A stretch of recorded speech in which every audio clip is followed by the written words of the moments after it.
Sometimes the biggest obstacle in our life is not outside of us. It is the inner voice in our mind that is telling us that we are not enough. You may achieve something very meaningful in life, but something deep inside of you is telling you that you are not enough. That quiet voice can affect how we think, how we decide, and how we see ourselves in our daily lives.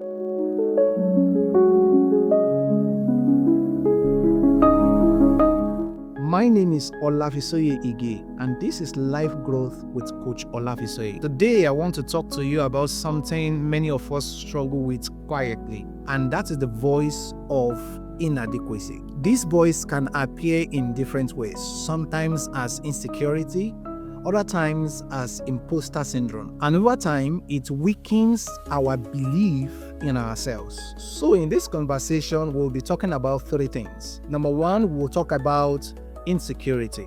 Number two, we'll talk about imposter syndrome. Three, we'll talk about how we can begin to rebuild our self-belief. Insecurity often begins when we start comparing ourselves with others. You know, the Bible actually says that those that compare themselves with themselves are not wise. Instead of noticing our progress, we begin to notice what we lack. And slowly, comparison becomes the inner voice that keep questioning our worth. Imposter syndrome is when someone achieves something that is real or something of worth, but that person still feels like a fraud. You may succeed at something, but inside you, you feel like you don't deserve it. And you see, what is interesting here is that this imposter syndrome often affects people that are capable, people that are good at what they do. So let's talk about how to rebuild your self-belief.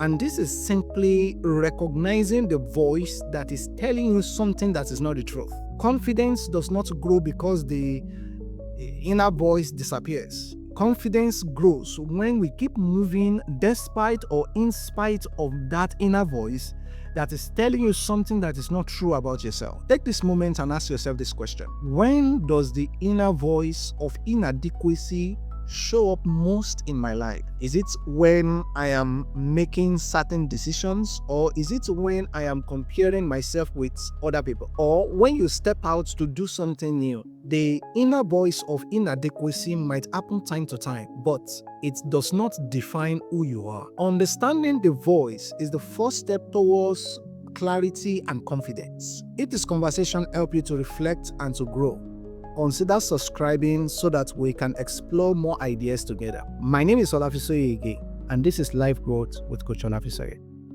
Bye for now.